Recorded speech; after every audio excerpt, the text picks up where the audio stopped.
Are we here? We're here. Hey, everyone. I posted an event in Discord and I thought I had to click that it was live, but I guess I don't. So I was distracted. Oh, that's cool. It's a cool new feature. Hi, everyone. So glad to have you all here today to join us for this conversation. This was kind of a spontaneous topic that came up for us after I watched Broey Deschanel's video on abject horror. Or abject women, the greatest horror of all, ? And abjection was something, I'm sure I've heard the word abject at some point, but it was not a concept I was aware of. So watching that video kind of blew my brain open. I think there's some obvious connections between abject theory and queer theory and gender theory. And in fact, you can find it being interlaced through all of those things. That being said, that means it's super fucking complicated. So today is an extremely basic 101, barely scratching the surface of abject theory and just our personal views on if it could be a tool for liberation. And just also examples of how it appears in media and in our personal lives so that all of you can consider it as something you may want to play around with. So before we get into the main event here, I wanted to start off by defining what the term abjection means. Abjection literally means the state of being cast off. The abject is a complex psychological, philosophical, and linguistic concept developed by Julia Kristeva in her 1980 book, Powers of Horror. There are other people who work on abject theory, but I wasn't clear on how their theory deviates from hers, so I'm just going to kind of focus on her today. I also want to acknowledge that she's kind of a controversial figure. I guess she rejects or has rejected feminism, and people say that her work could be used by the left, but it also could be used by the right, so she's a little bit of a controversial figure in the biz, but she describes subjective horror abjection as a feeling when an individual experiences or is confronted by, both mentally and as a body, what Kristeva calls one's corporeal reality, or a breakdown in the distinction between what is self and what is other. And that's something we'll explore more deeply today. So this is the feeling that we get when we get this overwhelming feeling of repulsion. You feel it very viscerally. And the core element here is that it's a rejection. So the person who is viewing or consuming the abject experiences abjection as a full body rejection of the other. So we see this often, this can be inspired by blood, vomit, feces, rotten food, dead bodies, all of these things that are pretty much by and large considered gross and cause this reaction. And this can be explained by, again, if we're looking at the self and the other, now we're seeing something that's supposed to be on the inside of our bodies, on the outside of our bodies, and that creates this disconnect of these things that are supposed to be hidden being visible, which Kathrin will go into more in a moment. We can also experience this by things that are more symbolic and existential, like pictures of Auschwitz, the Vietnam War, or the aftermath of an atomic bomb. This is also obviously highly political. We can experience these feelings when we encounter political viewpoints that we disagree with.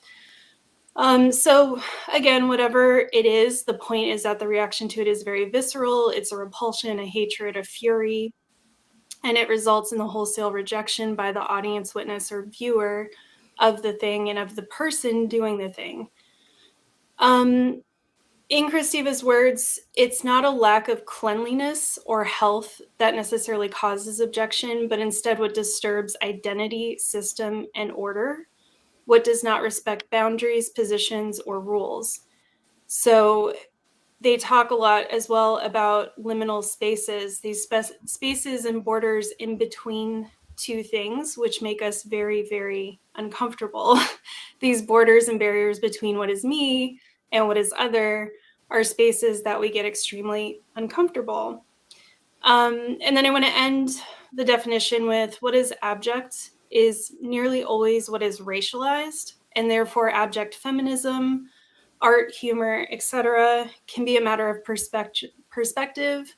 It can fall on a spectrum, and it can carry different risks and punishments for different people. So that is something I want to explore further today as we go through some popular examples of abject media. So before I kick it over to Kathrin, I found a post on Reddit where it was very funny. Someone posted, "Can someone please explain abject theory to me?" Like a desperate cry.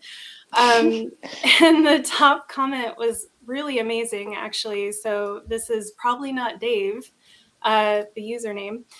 Abjection is the feeling of horror or repulsion that one gets when they encounter something that is usually repressed. More specifically, it is a feeling of horror that one gets when one encounters something that is necessarily repressed in order to sustain the social order. An example that seems puerile is a story told to me by an old lecturer. She had an illness that required that she gave a stool sample. Once she had given the sample, it was properly sealed and stored away. She ended up having to take her own sample to the clinic down the street, and she described the strange, uncanny horror of being handed a bag of her own shit. This was for her a feeling of abjection. It had nothing to do with cleanliness, since the stool sample was extremely well sealed and sanitized. It was simply the encounter with an object that is never really seen, considering, for us, it's usually inside our bodies, falls into the toilet, we flush it away. So this theory is used to explain social phenomena too. The move from the individual to the social is, to put it very crudely, a move from repression to oppression. A group that is necessarily oppressed in order to maintain the status quo can cause an abject reaction from institutions or people that benefit from their oppression. So he talks about, Amy Cooper's reaction, the whole thing of her calling the police on a Black man in Central Park. Was this hate, or was she revolted, even horrified by this encounter? And how this reaction tells us a lot about the current social situation that we find ourselves in. So from the end of the Broey Deschanel video, I really like the quote, "Abjection is best imagined as an artistic rendering of impurity or a celebration of border crossing." So if we look at that, that can mean borders between genders, borders between human and animal, the border between alive and dead. It's kind of endless, but I liked that idea that embracing the abject or using it as a tool is this practice of celebrating this crossing of borders, knowing that you're going to cause this horror in someone else. So that's what I've got for that. Just some great recap. Yeah, some light abject theory for you. Kathrin, I know you had some thoughts and information on just the idea of the visible and the invisible, which I think is really critical to abject theory. If you want to tell us about that. Yeah, I thought everything you said was really, really well said. I think in recent years there's been a move for a lot of sociologists, anthropologists, political scientists to talk a lot about how much of the social problems in the world are invisibilized, and there's been a move towards making visible the invisibilized problems within our society. And I think that there is something about embracing the abject that makes visible those invisibilized problems. So, for example, I think when you see, with animal agriculture, animal bodies arrive in the supermarket in very sanitized products, whereas the invisibilized violence of the exploitation of their bodies is very much hidden. And then when it comes to nature, we have these commodities that are all packaged and sealed that completely invisibilizes the violence of the nature destruction and the lives that are killed because of the lives that are ended because of environmental violence. And then men existing in the public sphere of the home completely invisibilizes how women have to do a lot of the dirty, invisibilized work of the dirty dishes, the dirty nappies, their success, their very visible public sphere success is based off of the private home domestic emotional labor that is invisibilized. And then when it comes to like race, obviously there's so many ways in which the existing white supremacist order is based off of the blood, sweat, tears of like so many people who've been enslaved continue to be working in like sweatshops, which is completely invisibilized. So I feel like the current order is based off of all of these dualisms, the white, black, mind, body, nature, culture.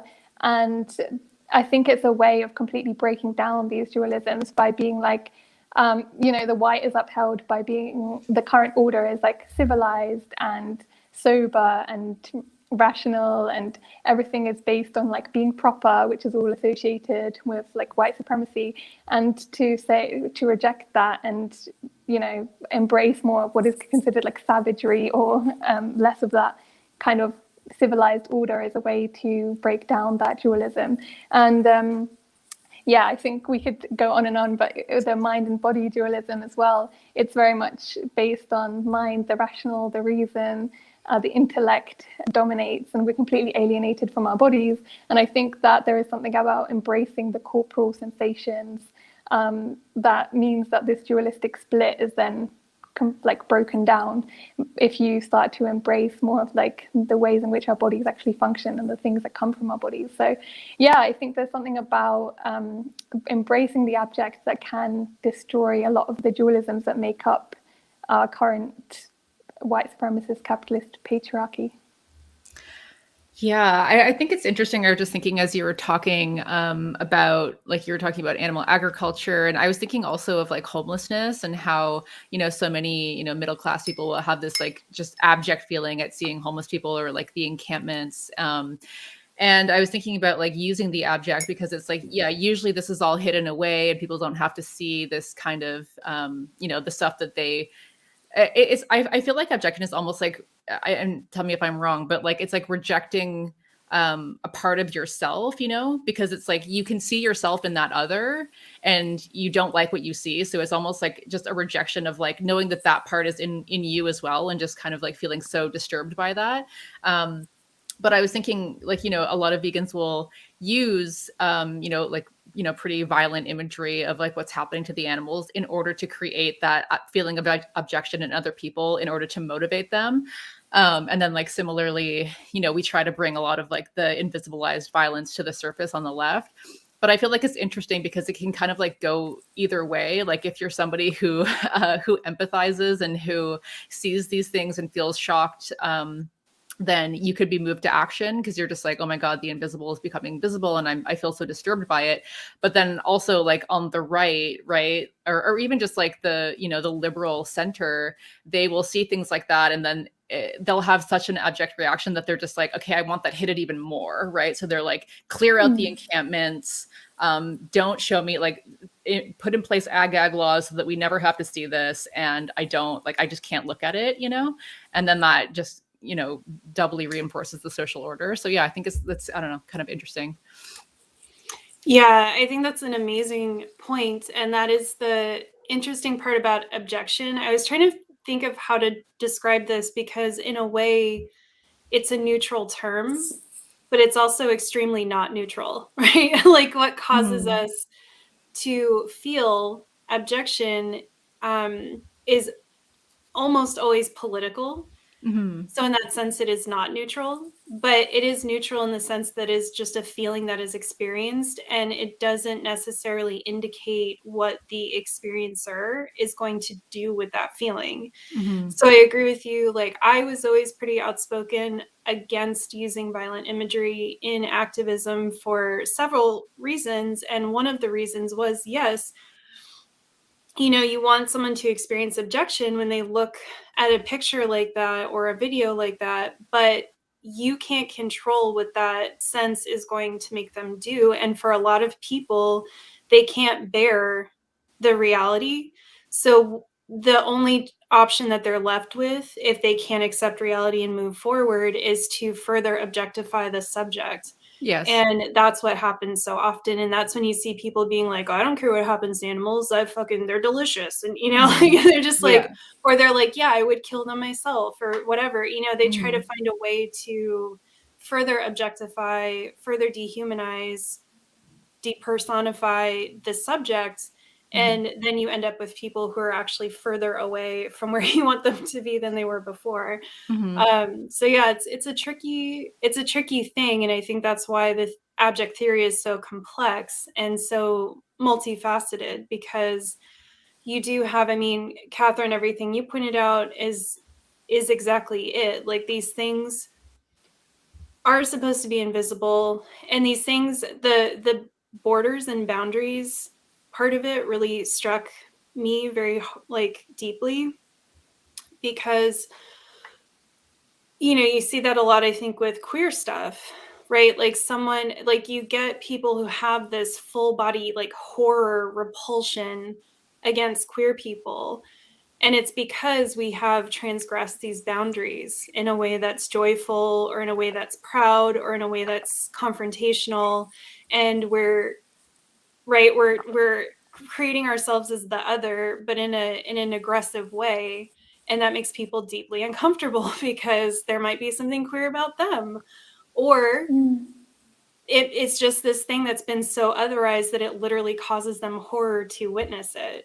I think it's interesting when I get bullied for my appearance, it's a lot of vomit emojis and barf, and people use the word gross, and it's literally because I have a buzzed head. That's how I could really push myself a lot further, but literally just buzzing my head causes people to feel this revulsion. And supposedly, you never know on the internet who's actually who, but a lot of times it's coming from young girls. At least that's how they're identifying. And that does actually make sense to me, because I am embodying something they have been told that they are not allowed to embody, or they'll be rejected by society. And here I am being old as fuck with a buzzed head and just living my life. And that, is just, it's too much of a conflict from what they have internalized for themselves that it enrages them. And they feel that they have to come bully me to try to make me feel bad. For not fitting into the status quo, to keep you in line, to make you do what they have to do and what they resent doing, that does make a lot of sense.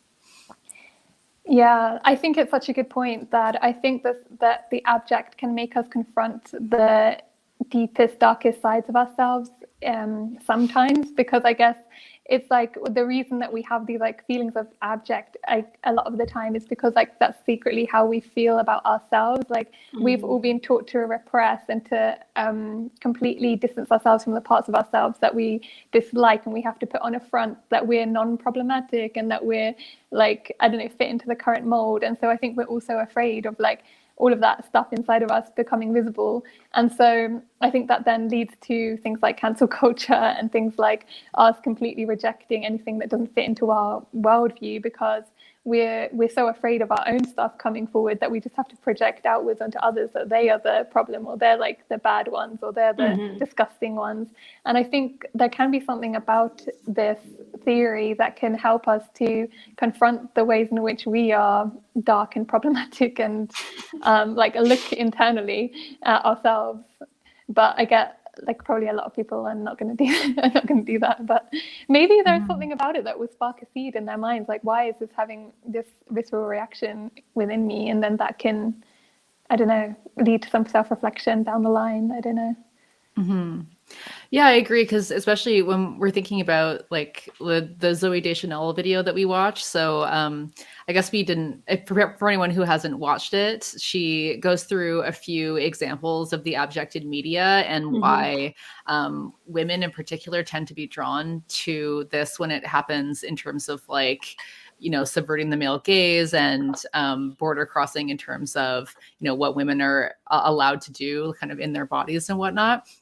And the examples were Jennifer's body, which I haven't seen, but it's I haven't either. Can you have it, please? I've watched it so many times. It's the best movie. Okay, I will check it out. But yeah, it's basically, Megan Fox, who's supposed to be this, you know, sex symbol, eye candy, like just, you know, Mhm. sexualized object of the male gaze, like to the extreme, apparently just being portrayed as, you know, really grotesque and becoming a monster and like eating men and whatever.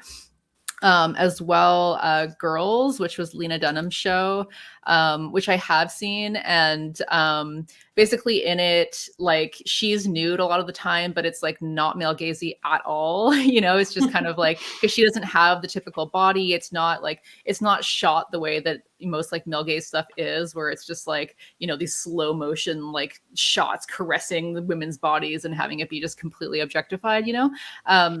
And I mean, you can critique Lena Dunham for a lot of things, but I actually really appreciated that about the show. It was like one of the first times that I saw nudity in media that I wasn't enraged by, because it wasn't male gazy, like it wasn't objectifying. It was just like, I found that so cathartic.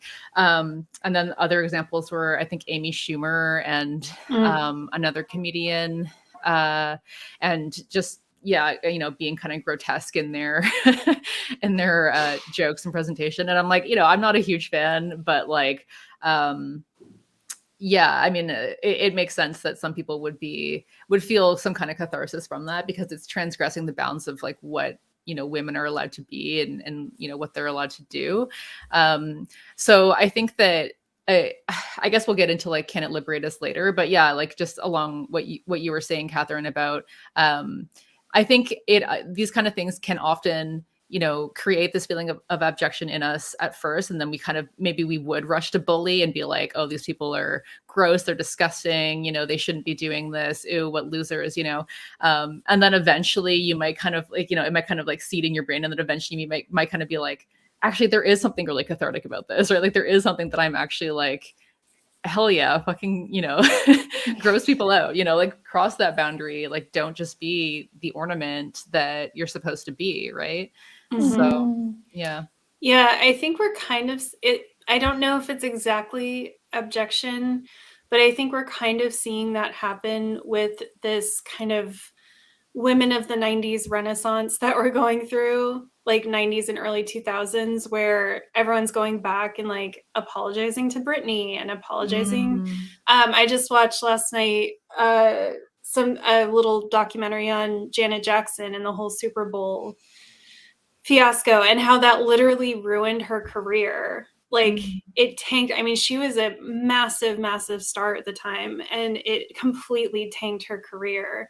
And yet Justin Timberlake was allowed to thrive. And, you know, it was like, I guess you could say her titty was supposed to stay on the inside and it came on the outside, and everyone had an abject reaction to it. So I don't know if it's exactly abjection, but I do think, you know, people definitely had this extremely visceral, rejecting, like rage-fueled reaction to these women. And now that we've kind of come through the Me Too movement and just in some ways progressed, although in some ways we have regressed. But, you know, it seems like for whatever reason, people are more open now to re-examining how we reacted to these women. And that's what you hear in a lot of these documentaries, is people really trying to sit with, like, why did we have this reaction? Why were people so upset? Why were we so disgusted? And why did we seek to destroy these women? And are, you know, coming around to apologizing and trying to have some kind of, you know, restorative justice with them. Yeah, I think it's really interesting that I feel like women in general, we're not allowed to define ourselves, or maybe people in general, we don't really have a sense of self. We're not really allowed to identify in the ways that we want to identify. The way that we construct our identities is based on being a non-man, like being the opposite of what a man is. So like a man is hairy, we're hairless. If a man is gruff and strong, then we're weak and fragile. And I think it's like collectively we need to be able to kind of come up with trying to find ways to develop sense of self by ourselves. Like, and I think that maybe by embracing the abject, we can reject having to identify ourselves purely by what we are not, and more based on what we actually are and what we actually want to be. And and I think that is such a sad element of this whole thing. And it also, for some reason, when I thought about the abject, the first thing that I thought about was cannibalism. And I think it just made me think about the fact that we are always taught to be completely independent, like we're not in any ways dependent on each other, but I feel like we're constantly cannibalizing each other, whether we like to think it or not. Like we come out of a womb, and so we're reliant on another body for us to exist, and then we feed off of our mother's breasts, and most of the time, and then we rely on like blood transfusions and organ donations, and we rely on like food that's created by some other person. And I think that maybe there's something about the abject that makes us realize our interdependence as well. Like we are not these independent individuals. And I think this like rejection of the abject is about being sort of believing that we don't need each other, that we're not interconnected. This rejection of anything to do with bodily fluids or anything. It's like we don't need a mother's breast milk. We don't need like anything that comes from a person who's been gendered as a female's body. Like we don't need anything of that. We're just like these independent like entities. And I think, but we're all cannibalizing each other all the time. So yeah, and on that note, I was thinking of, I can't remember what movie this was. God, was it called The Neighbors or whatever? It was that woman who is in Bridesmaids and Seth Rogen and what's his face, Zac Efron. They're like partying next to her or whatever. Yeah, so I remember seeing that with my mom, and there's a scene in there where, because I guess she's what's her name? Something Rose Byrne or something. I have no idea. Yeah. So she, I guess she's breastfeeding in the film, and there's this scene where it's like she hasn't like pumped her breasts or whatever, and so like she's like in so much pain because it's like, I guess there's like so much milk or whatever, and so like she has her top off, and it's just like these breasts with like blue lines, like they're just like, you know, like ready to pop or whatever, like they're just like really grotesque. And then like Seth Rogen like goes over to like help her to like touch to like get the milk out or whatever, and it like squirts on him, and it's just so gross. And I mean, like I don't find that kind of humor like I find that like so, you know, that's not like my kind of humor or whatever, but I was just like, just seeing that in a film, I was just like, wow, you know, like that kind of thing, you know, yeah, it's so grotesque because it's like, well, tits are supposed to be sexy, right? Like they're supposed to be these objects for male pleasure. Like they're not even supposed to be for women, for babies, for anything, like literal organs, right? And I was like, imagine every time you saw breasts, it wasn't like the super male gazy, like slow motion shot of like caressing them. It was just like, they're just like literal, like gross organs that are just like fluids and like whatever, you know? Like it's like, I don't know. Yeah, actually. My mom used to shoot breast milk at my dad across the kitchen. He gets so mad. I just go, that's hilarious. Yeah, I was thinking about this with like vaginas as well, and birth and that entire process, and how much that does cause an abject reaction in men, we'll say.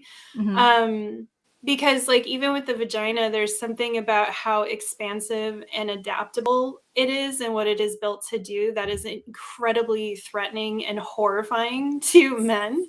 And so anytime, you show that you're going, like anytime there's evidence of that process, it causes this abject reaction.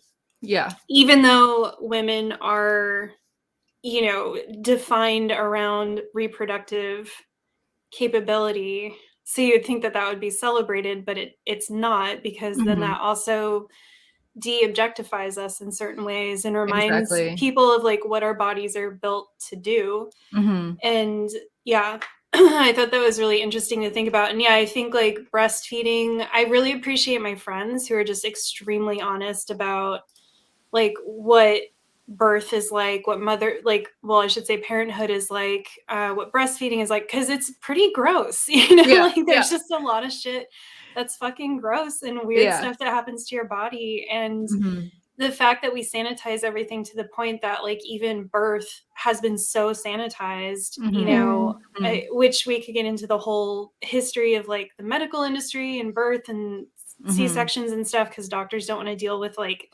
gross vaginas and fluids and stuff. It is just, yeah, it's really interesting. And to me, it links into like, you know, I was telling you too when we were talking about this through voice notes that, you know, I still to this day can't get over the fact that like people bleach their assholes. It's like, yeah.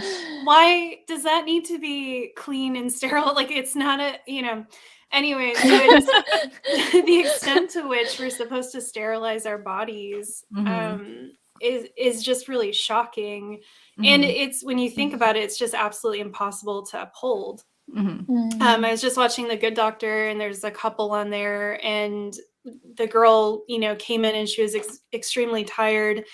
And someone was like, "What's up with you?" And then she finally admitted that she like needed to fart all night, and she wasn't farting because like she hasn't done it in front of her boyfriend yet. Yeah. You know, and it's like, it's silly, but I think we've all been there too. Of like, course. We've all had to make the decision of like, is this the day that I pee or shit or fart in front of this person? The worst is like if you're like sleeping over with them for like the first or second time, and you're just like literally like you're having like cramps all night, and you're like, I can't sleep, but like I can't fart.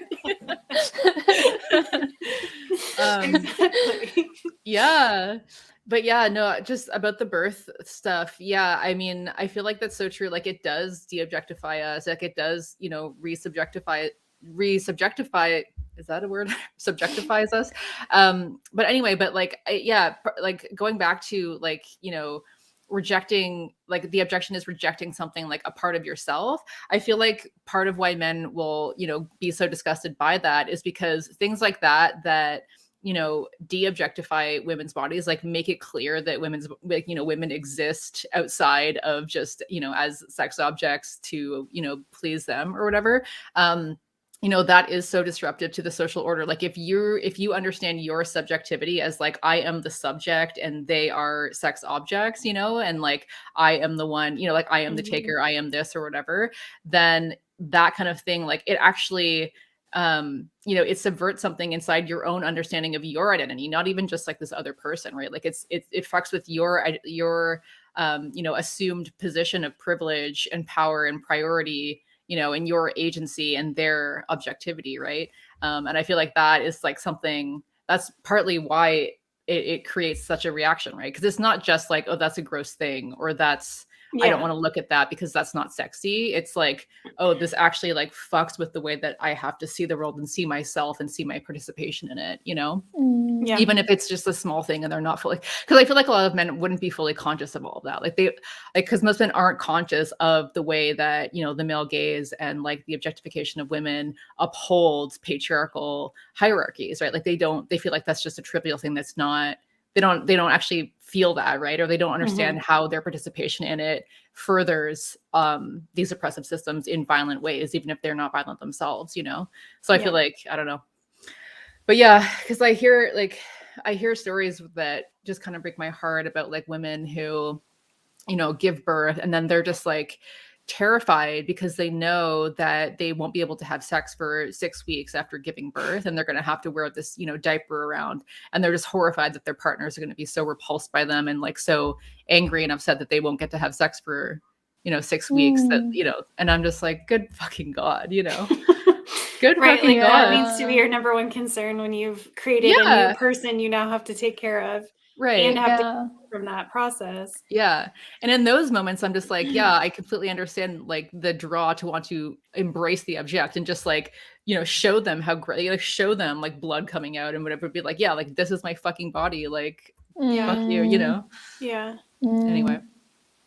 I agree. Yeah. I think that's also why trans people are so transgressive or like antagonistic for the sissies out there.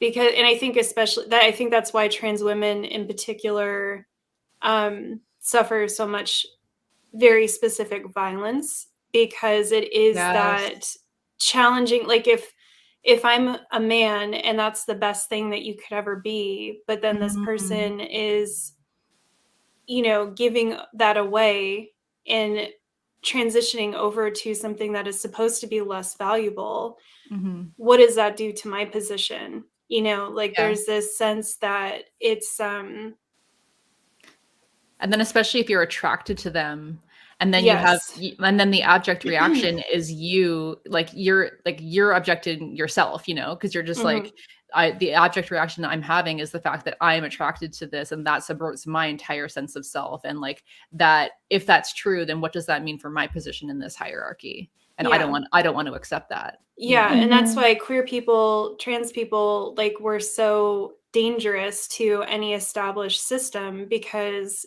just by existing, just by being in the world, we create these reactions in people. We at once, can cross multiple borders, and we can confuse people as to, these assumptions they have about where the borders are and how much they have to be adhered to. I was just watching something about China. Oh, it was a James Somerton video, but he was talking about China's influence on movies, and how people will cut out queer storylines, queer context from movies to appeal to the Chinese government, so that they can, God, I'm losing all my words right now. I'm sorry.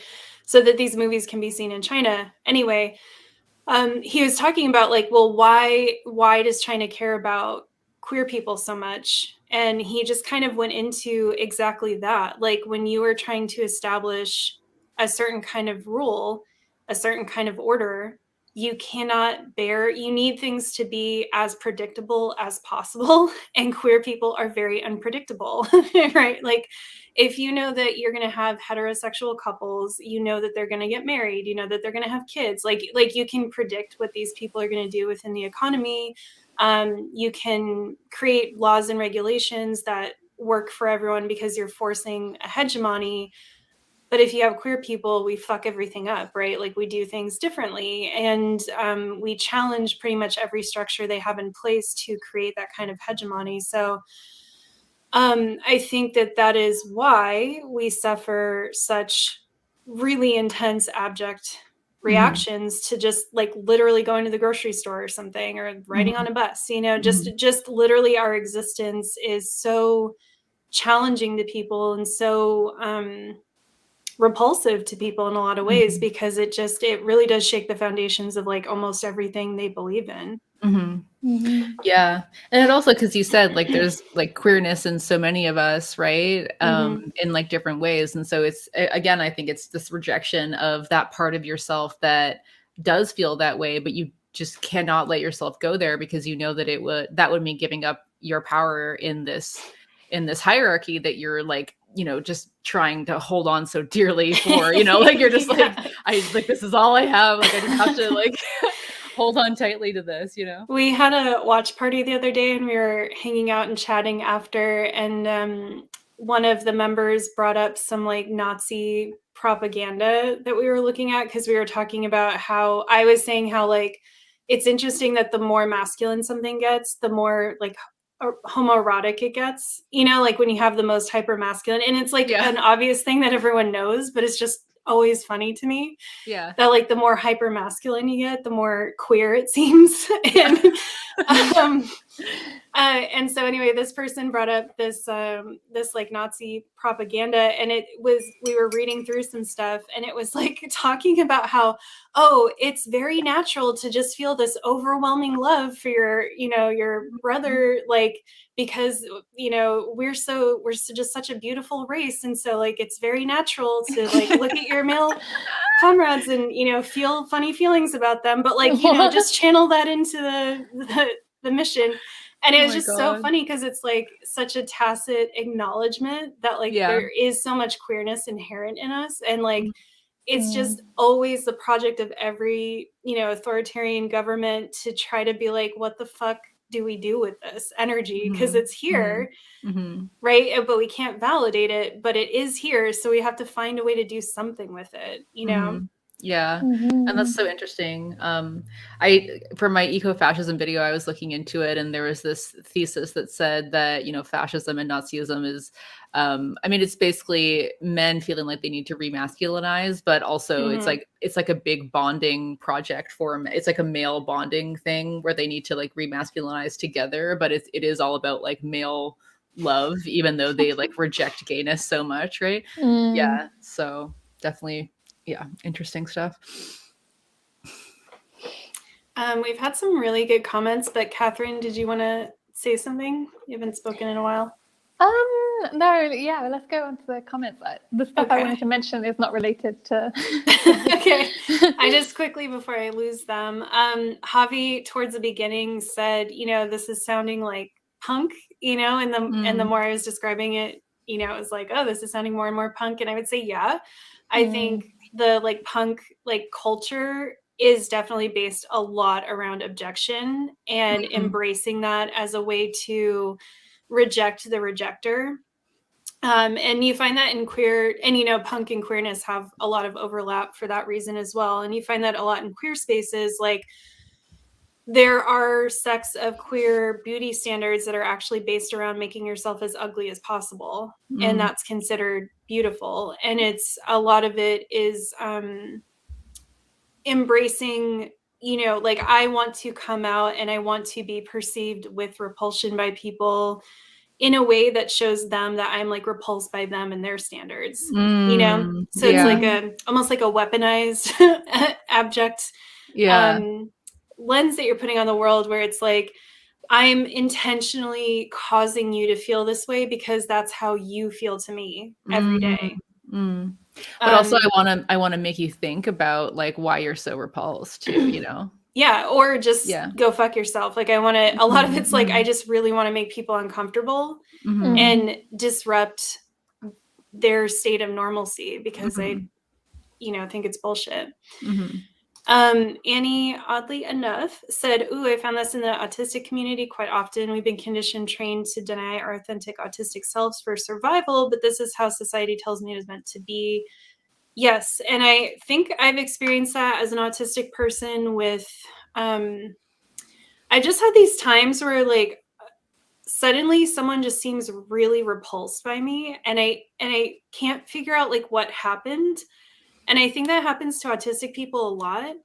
And I think it's just we make weird eye contact or stim a little bit, or it's just that someone picks up that we're different and is just immediately like, and we feel it. And that's part of that struggle, especially if you're someone who's trying to mask, is you're just kind of always like, why does this happen? Like, what did I do? What is this person picking up on? And a big part of that journey is, finding love for yourself and realizing there's nothing wrong with you. You're just being held to standards that don't make sense for you. And hopefully finding other autistic people to be around who can validate that. Yeah, I found it really empowering actually to like lean into my autism in conversation and just like completely embrace, like, I'm going to throw out the social script that you're used to and you're going to have to deal with it and think on your toes because you're not used to this. And just see what that does to people, because I think it is like a shock to them a lot of the time, and they're like, wait, what the fuck, you're not following these conventions, what do I do with this now? Calpic said, how Kathrin is talking about confronting our own problematicness makes me think that shadow work would help the overall movement. Thought that was kind of interesting. I think it's also really interesting that we have this concept of like problematic phase, because it's like, I don't really like that, because it just presupposes that there is such thing as like a non-problematic phase, like we're all problematic. And I think yeah I struggle with that sometimes too. Like, it does get exhausting to have to constantly qualify everything you're talking about all the time. Where it's like, sometimes I just want to sit down and watch something and not have to be that deep about it. But I feel like you always have to be like aware of all the critiques that could happen. So you can be like, oh, I know there's some problems with this, but like, I was just watching, and it's just kind of exhausting. It's not bad to be aware of stuff, but I think sometimes like, I just want to watch a fucking TV show and not have to go that deep with it. Yeah. Or I feel this way, especially with music, because I listen to a lot of people who may be problematic in one way or another, but it's like I'm just listening to their music. And so I don't know. It's like I don't really try to know much about bands or artists because like I just want to enjoy the art. Yeah. Like I love Azalea Banks, but she's like so she's a mess. I really like this comment. Monday, Tuesday, women are small and weak and fragile gets used as a weapon against trans women. Exactly. Yeah, I was just thinking about the autism thing and like feeling that other people are having an abject reaction to you, like, and I guess just thinking about like my life, because I feel like as like a highly sensitive person, as an autistic person, I'm hyper aware of when people are having those abject responses to me, and so that really led me to mask, like I'm the queen of fucking masking, you know.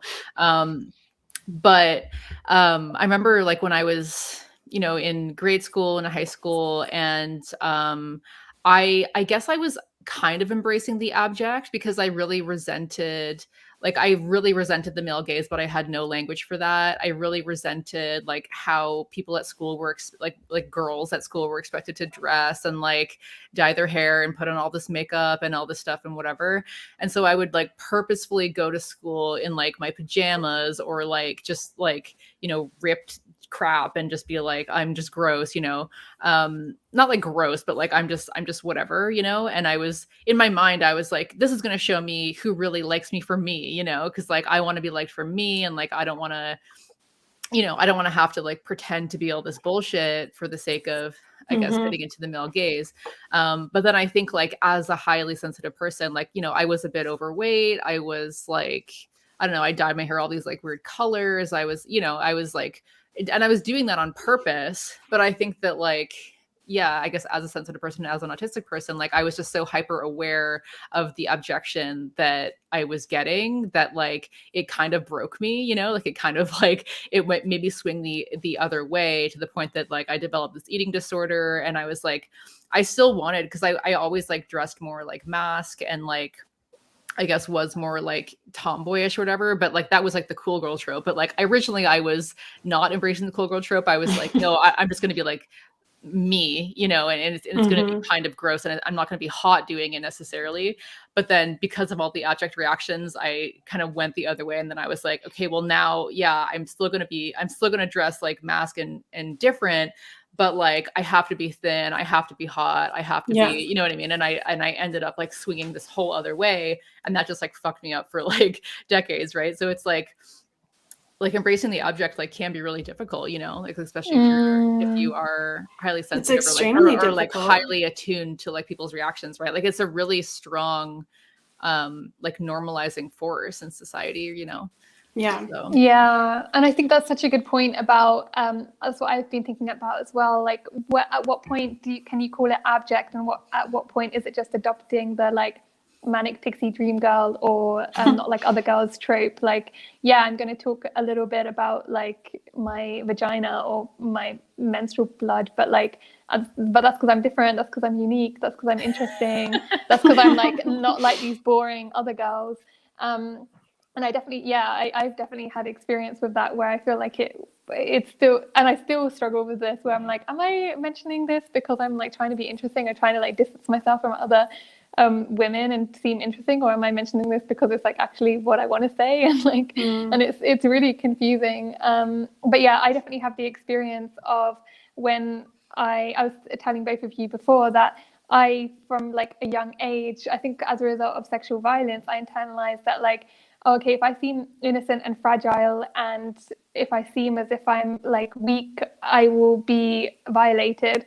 So I'm going to make myself as like unappealing to men as possible by talking about shit, by making myself seem vulgar and unfeminine as much as possible. And I actually think in some ways it felt like an empowering self-protection mechanism. But like I said, then I think at some point it probably turned into me trying to make myself seem sexually interesting or seem not like other girls by talking about things in a vulgar way that actually lent itself to me being more hypersexualized. So I think at some point it didn't end up helping, but that's why these things are so complicated, because it's so difficult to know, like, and if it is a self-defense mechanism, is it necessarily like the healthy way to go? Because it's like, I don't want my personality to be based on self-defense mechanisms. I want to be like who I actually am, and not have to talk about like grotesque things and make myself seem unfeminine or whatever, just so that I can protect myself. And then at that point it becomes like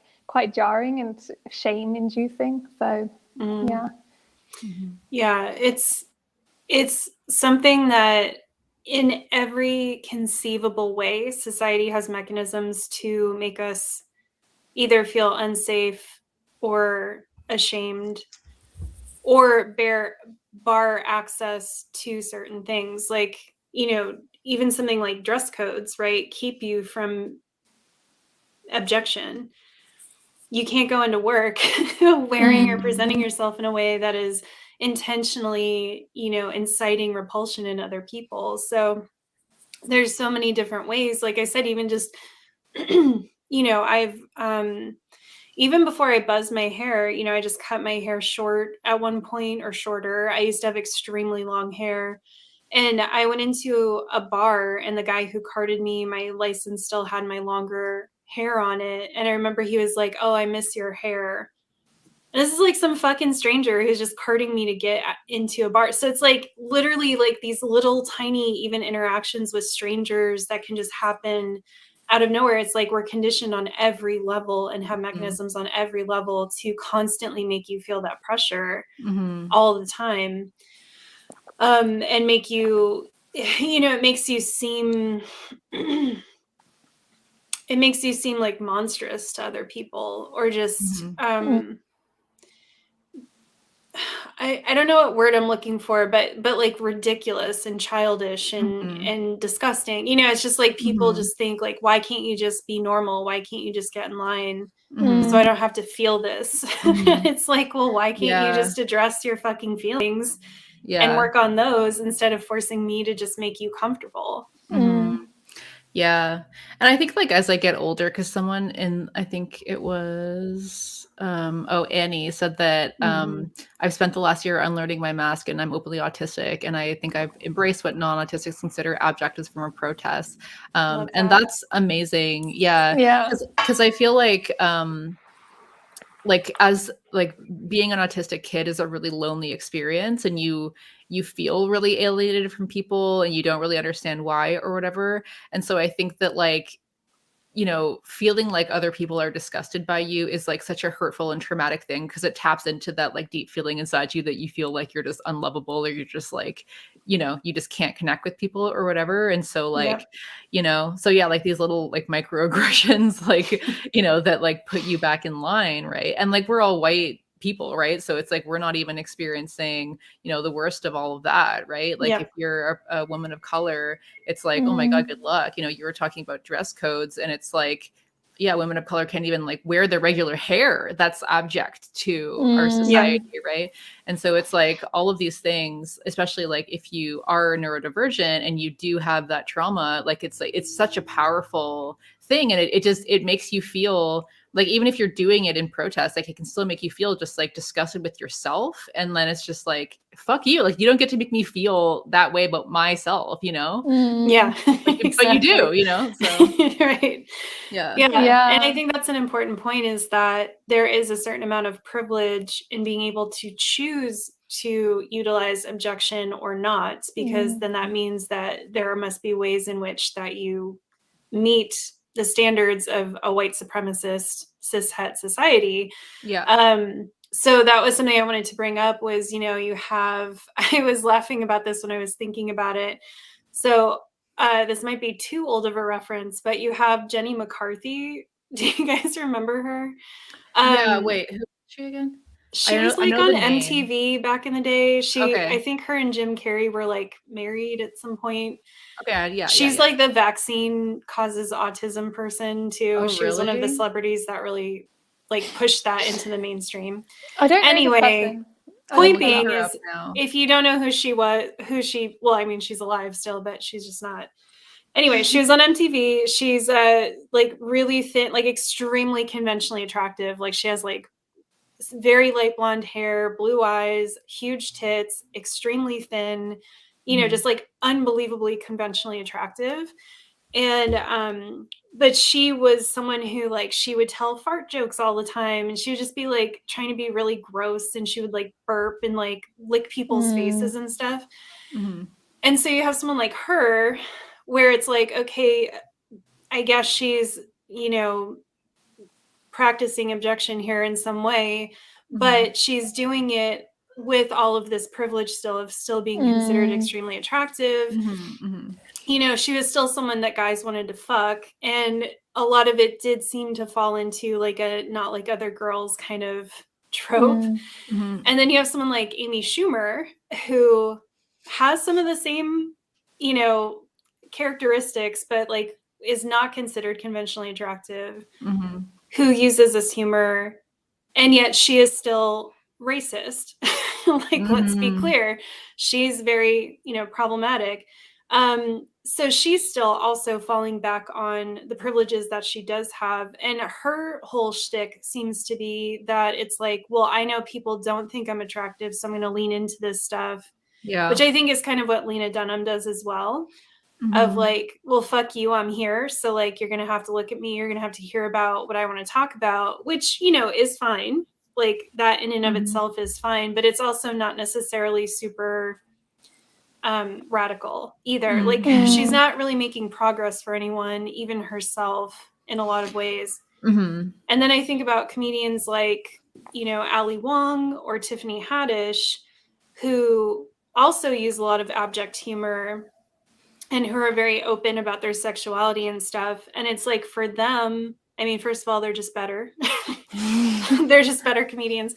But like also, you know, for them, there's a whole other layer to what they're doing. Like for both of them, there's a lot of racialization around Asian women and Black women and sexuality. So for them to own their sexuality, to be so like gross and, you know, so open about things that their bodies are doing is much more subversive than when Amy Schumer does it.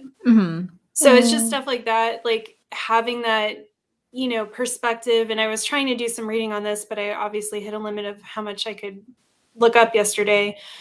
But there's a lot to be considered with, say, like Black feminism and critiquing abject theory in white women and how we perform these things and what we think we're doing when we do that. There's just things to be considered, you know.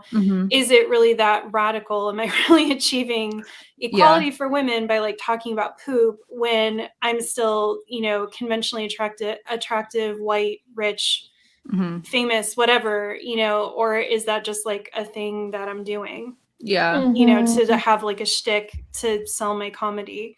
And like for Amy Schumer, I mean, I don't like honestly don't really watch, like I haven't seen like much of her stuff, but yeah, like I'm not worth it. I don't plan on it, but like from what I have seen, it also seems like she makes herself the butt of the joke, you know, like she makes it and it's like, okay, but now it's like, are you really combating, you know, fat phobia or combating the male gaze if you're making yourself into this kind of like pathetic figure as a joke? Because then it's like, then you're just letting people be like, oh yeah, that's gross. She's gross. And like, it's funny that she's gross, you know, but they're not kind of questioning like, oh, is this gross? Or like it doesn't seem to be subverting. It's not doing what I think it's like she may think it's doing, you know what I mean?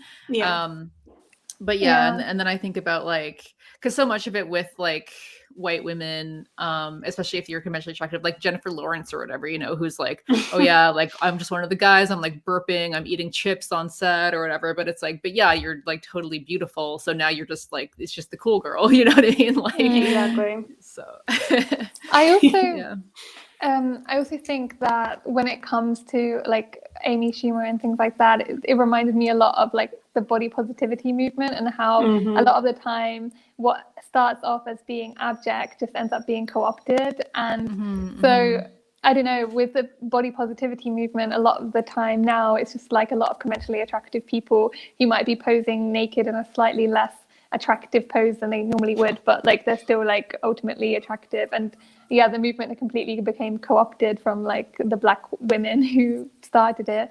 And even when it is larger bodies, larger people that are like representing themselves in the body positivity movement, it's still a lot of the time catered to the male gaze, still like hypersexualized, still like all the curves in the places that you're supposed to have the curves, and like the way in which they're posing in front of the camera is definitely very much objectifying, sexualizing themselves. So it's like, obviously there's still a lot of body positivity that is amazing, and I think like the movement has done a lot of good, but yeah, at what point does our attempts to do abjection actually get co-opted, and like like how often, I mean, it always gets co-opted, and yeah, that's just like really frustrating.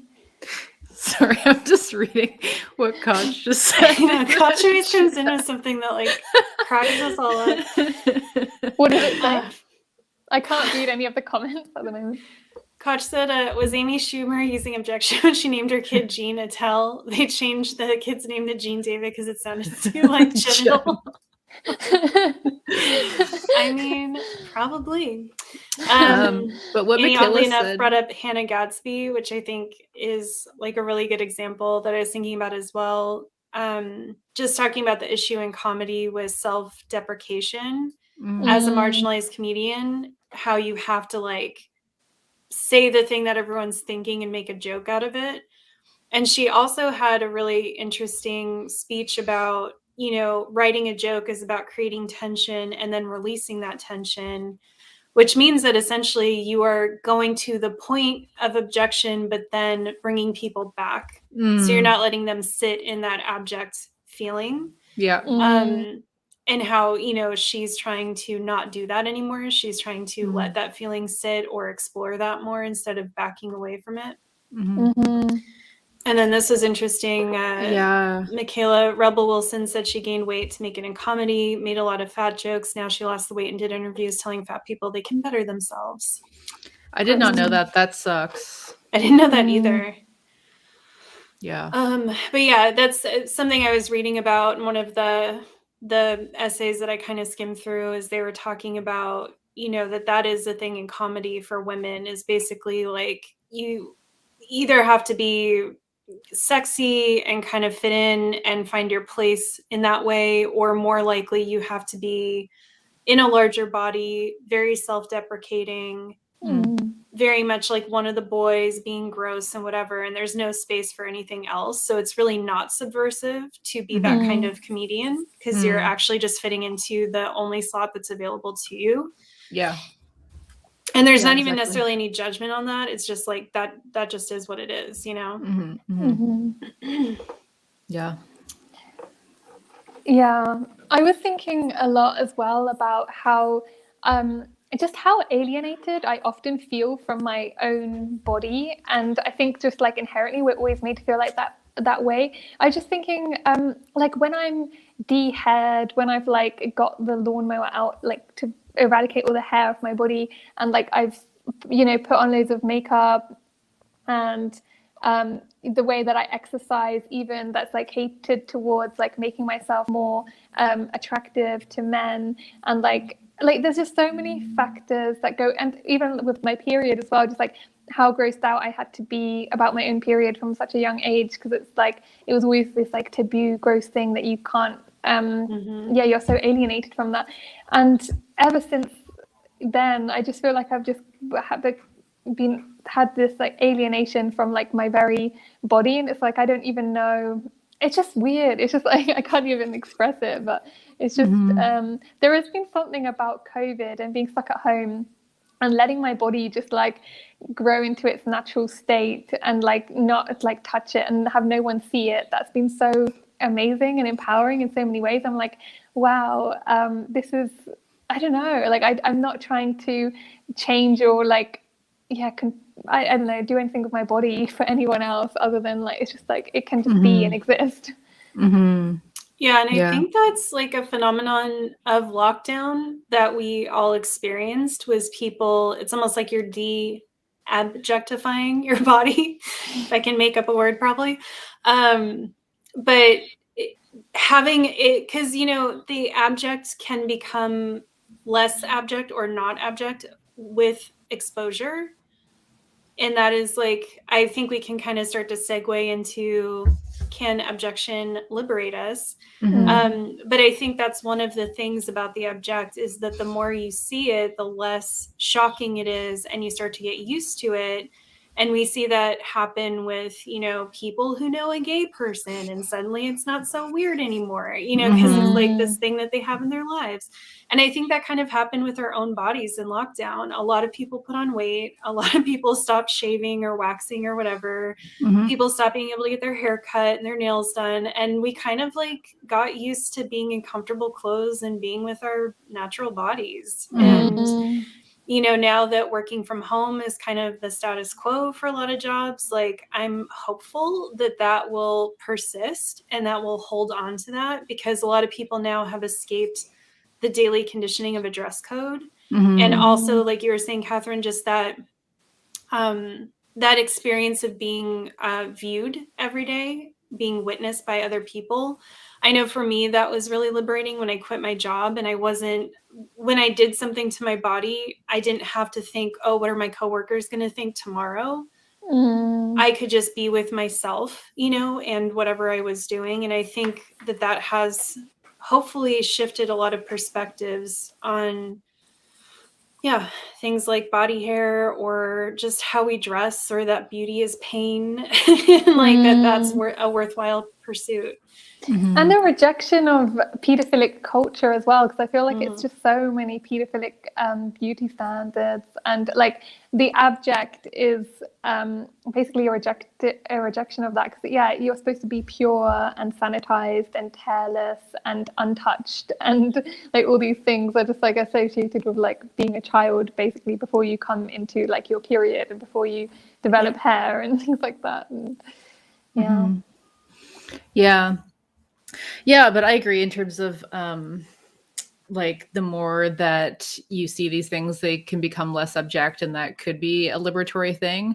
Like when I think about the male gaze, like I think about, you know, if this was inverted, you know, what kind of world would we be living in? Like if every time that I saw a man on screen, they were just completely sexualized, you know, if every time I saw a film and at the credits, it was like, oh, there's going to be nudity in here, that meant that it was going to be full frontal male nudity and like probably no female nudity. Yes, and like the camera would be like, you know, like hugging their bodies and their like balls. focusing on their dicks. Yeah. And like, can you imagine whatever shots of balls the way that we have shots of boobs? Like, yeah, exactly. can Just you like, even ooh, imagine? like, yeah. Or well, we like, were talking about this, but most cis men who do have frontal nudity in films have prosthetics. Because like heaven forbid we see what real penises look like and have like, you know, normal standards for them. Exactly. But also it's like, I feel like men like don't want to be vulnerable in that way, right? It's just like only women are the ones who have to be vulnerable and be sexualized and like whatever. But yeah, it's like, imagine like, you know, in every scene there'd be like two women in the foreground having really, you know, important conversations, and then in the background there's just men stripping, right? Like they're just like literally just stripping in the background, just like as a set piece, right? Like like imagine growing up in that world, and then like what that would do to you. Like of course if I lived in that world, like I would have some pretty fucked up thoughts about men. I probably would be like a lot more sexually aggressive. I would be a lot more like demeaning and degrading towards men, you know? And so I'm like this is the power of all of this stuff, right? Because if you can't even imagine it the other way around, you know? But anyway, so then similarly, I was thinking like, okay, like, yeah, like what if everything was abjected? Like what if every time you saw like female nudity, it was just not male gazy at all? What if every time you saw tits, it was clear that they were like organs for a baby, and that it was like they're kind of gross what they're doing, you know? You know, or like what if, you know, you saw vaginas, but it was just like average functioning, you know? Like I feel like that would be so transformative for society as a whole. Like I feel like that would do so much to like, you know, eradicate rape culture and like objectification, blah blah blah, and just actually like you know, Kathrin, as you're talking about, like it would actually just for so many of us, let us feel like we are not alienated from our bodies anymore. Like, I think that's part of the big catharsis for women in watching this kind of stuff, is that it's just like, oh yeah, like I can actually just like connect with this experience of a body that like feels true to me, and doesn't feel like every time I'm seeing a woman on screen and I'm seeing like what her body is and what it's supposed to be, and then I'm looking at my body and, you know, it's like I'm supposed to be like, I have this weird relationship with myself, like I've talked about, where I'm like, you know, you'll be intimate with someone and you're just like in the third person, like looking at your body and like how you're like objectifying yourself in the third person, you know. So I feel like if this kind of stuff was more common and like it wasn't abject anymore, then like, yeah, you know, like even in our boob episode, we talked about how like, you know, women used to walk around with their tits out all the time and it wasn't a big thing, right? And if that happened, if you saw that every day, if your grandma was walking around with her tits out every day, like it wouldn't be like, you wouldn't be objectifying them, you know? Yeah. So I feel like there is a lot of power there with the abjection. I feel like, I guess to the extent that it could be normalized, then like that could be more liberatory. But then it's like, there's always then the risk of like, okay, well then we create new norms or whatever, you know? And then as you said, like it's difficult for different people in different bodies, especially if you are more marginalized or you're of a different race or whatever, it's more difficult for you to actually like get away with that kind of abjection. But I don't know. I mean, I think there is something there, you know? So. Yeah, for sure. Yeah. I guess that's what I'm wondering. I'm like, so how would I embrace, or how could I embrace abjection without it ending up being more harmful to people who are more marginalized than I am? And I mean, obviously there's no clear-cut answer, but I guess it's just like trying to figure out like, okay, in what ways with this? I think the only thing that the thing that comes to the forefront of my mind is like perhaps the things that wouldn't, like having super hairy legs or something like that would be subversive and abject without being like falling into oh, I only get away with this because I'm, well, of course I probably get away with it far more than a more marginalized person. But yeah, do you see what I mean? I'm just like trying to figure out how to embrace it, but without it being more harmful than positive. Yeah. But then again, like I guess if like more people with more privilege, like if that was more normalized, then it probably would end up being eventually like more acceptable for more people, you know? Because like right now it's kind of like if there's only like some people doing it, or doing it in a way that's like, I'm doing this but I'm really doing this to be a cool girl, then that's not gonna be liberatory for anyone, you know? But yeah, and I think like because what is abject is pretty much probably always racialized. I think the project is really more around like, how do we dismantle whiteness? How do we dismantle patriarchy? You know, how do we dismantle these larger systems is kind of like where you start, and then try to filter down to like, well, what does that mean for me? And I think the abjection is just the casting off of your privilege to the extent that you're able to. Like, obviously you're still always going to have white privilege, but you know, like what is the definition of womanhood is actually the definition of a white woman's body, right? So like, can we start there and see, is there anything in that? And I think it's really about like yourself and what resonates for you. It's just like when I talk about queerness, which is very similar, queering the spaces around you, it's something that I think people should consider doing, but I also don't want people just doing it willy-nilly because they think that's what they're supposed to do. I think that's where we get into trouble, is when people just do stuff because they heard it on a live stream or something and don't go back to deeply think about like, well, how does this actually touch my life, and where I guess my point is like, I think it's almost more like if you're a man and you're like deeply afraid of being perceived as gay, like start there, you know, like start with yourself and with the hangups that you have. And if it's happening in the realm of personal work, I think that can keep you hopefully from endangering someone else. Whereas I think where a lot of white people fuck up is they're constantly trying to make these big public statements and cause a ruckus, and like are just not really understanding the full context of what they're doing and wanting to be seen as a disruptor, which is not, again, necessarily bad, but I don't trust a lot of white people to disrupt in a way that isn't harmful to a lot of more marginalized people. So I think, yeah, it's starting off at least with the realm of like, how do I embrace this for myself and heal some trauma or some negative, some harmful, things that I've internalized, I think can be a good way.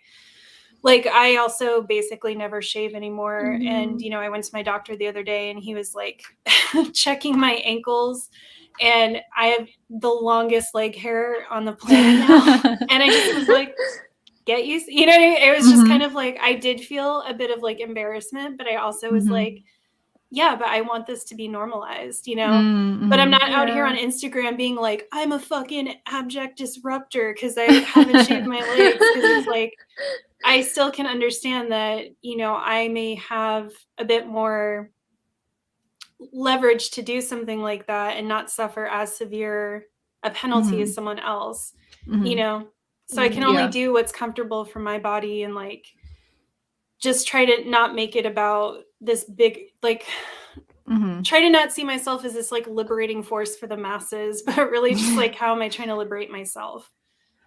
Yeah, but also, I mean, I think like, as you said, like just to normalize these things, because like, as you said, like so much of like the societal, the violent societal standards for womanhood are based around like the white woman, like, the archetype of the white woman. So as much as like it's in our power to subvert that, then like we should be subverting that, like as much as it's in our power to be like, no, actually we're not gonna be that, and that's not gonna be a thing, and we're not gonna judge other people and more marginalized women based on this ridiculous standard because we're taking this down, because that's what we can do. And like that is like, people are going to have disgusted responses to us in doing that, and we will lose privilege to do that, but like that's what we should be doing, but at the same time, it's like, as you said, like I don't mean like everyone has to just go and like adopt like the grossest, like Right. all white women have to stop shaving and just like cut your hair, you don't have to like present as like super disgusting, but like, yeah, I think that it is something to think about, right? Because if we can subvert this idea,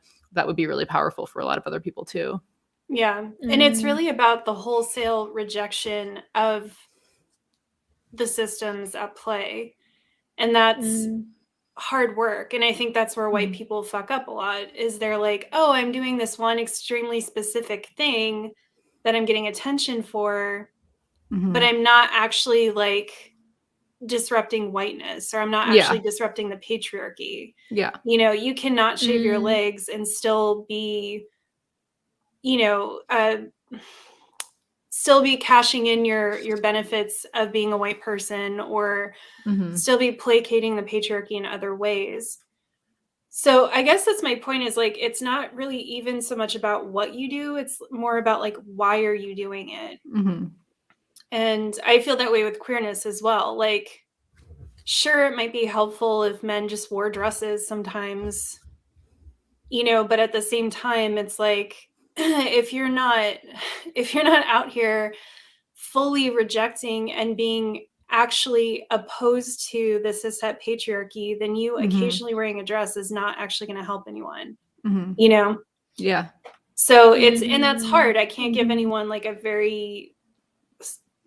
can't give anyone a list of exactly what to do to like dismantle the patriarchy or dismantle whiteness, if I had that list, I would distribute it. But it's just about that, like, because as a queer person and as a disabled person, I see people trying sometimes, and I'm like, I get that you're trying, but you're still not actually, like, you're doing sort of these surface level things, but you're not actually like doing whatever you can do to dismantle and give away your able-bodied privilege, or your straight privilege, or your cis privilege.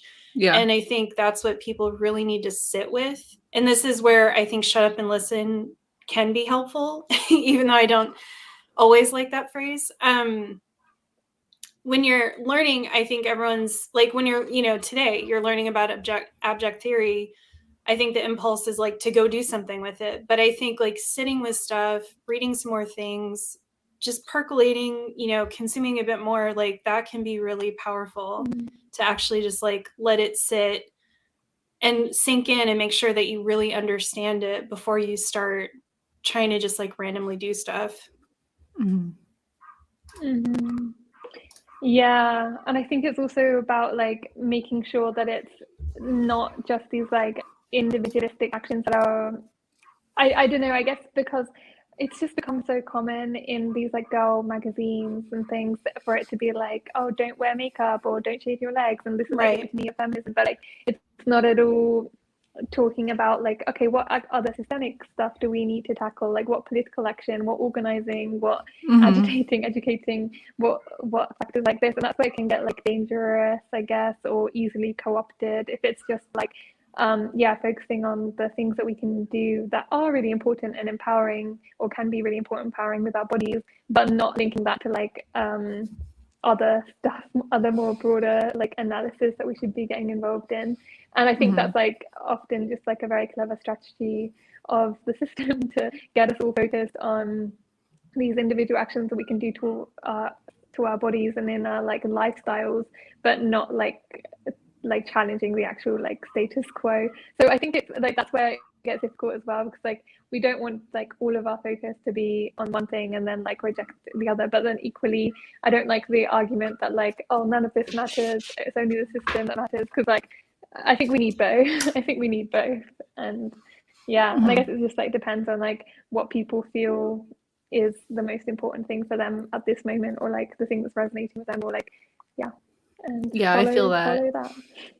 Like it needs to be both. It's a dialectic, right? Because like the systems are why we're taking these individual actions. Like the systems are why I shave my legs all the time, and I like the society broke me into having this eating disorder, and like all of this stuff, right? That's an individual action that was systemic in nature, right? So it's like there is power in it, but as you said, if it's just like a few people doing this, a few people doing that, and just generally our media still being controlled by mostly men and like the male gaze, and just all of the rest, and then just legally just the broader systems at play that disenfranchise poor women, trans women, BIPOC women, and if we're not dismantling that, then we're not getting anywhere. But I do agree that like at the very least, it's important to reflect on like why we are making these individual choices, and if it would feel important to change that, or if you do feel like there is purpose in changing that, then I think go for it. I think more people should be feeling empowered to do this kind of stuff, and to just not let society break you.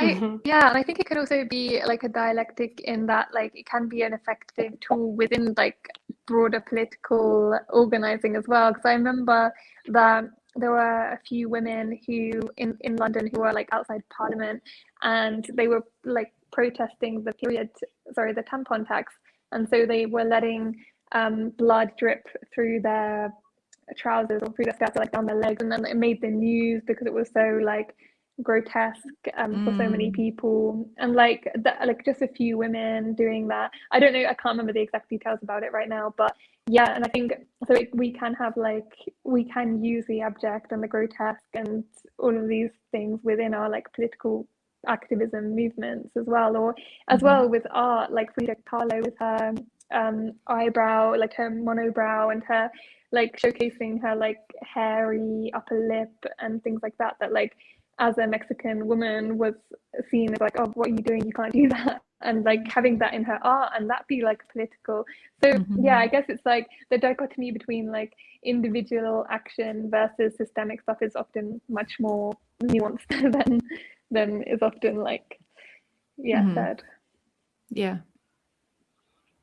and I think probably what is actually most powerful is, especially if you're someone with privilege, is to look where you experience objection and work on that.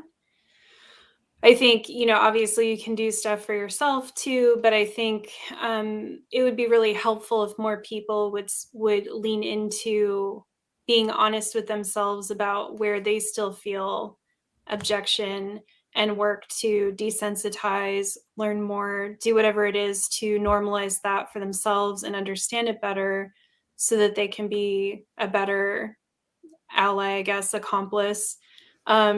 I think there's a lot of people, for instance, who in theory support queer people, but who might still feel really uncomfortable seeing someone who's transitioning.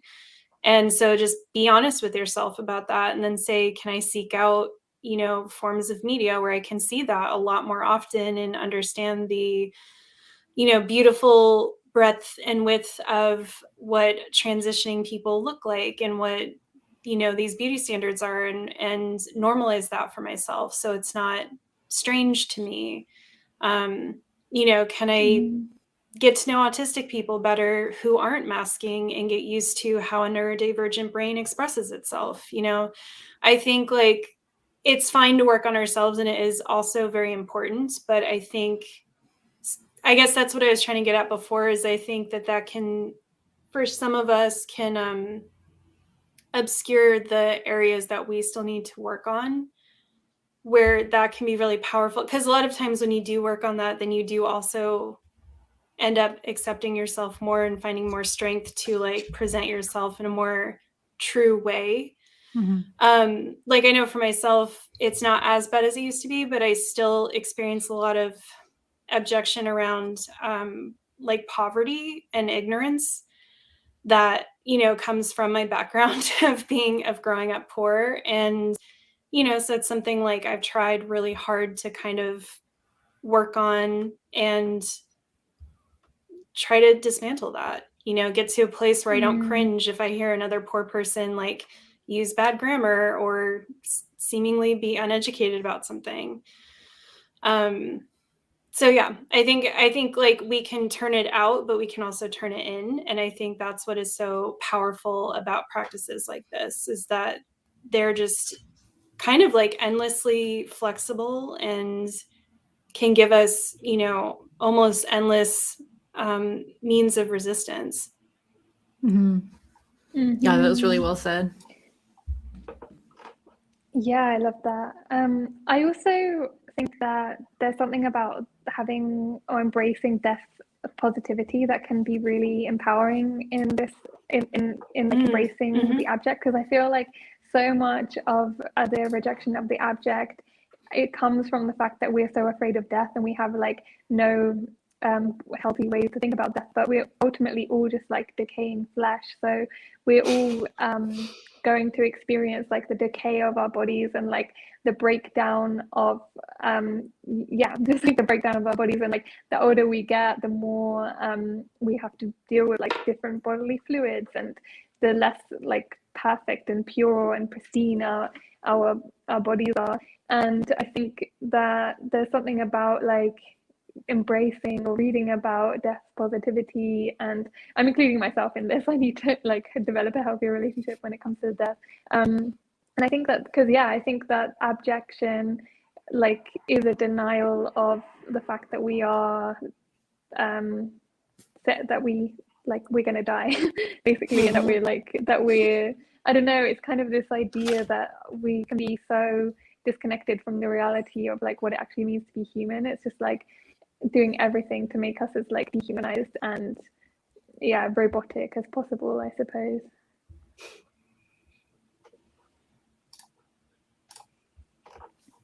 I had 3 little notes. So I just had notes on utilizing abjection, and then I'm good to close it out. So I think we talked about abjection can be used to reject via being rejected.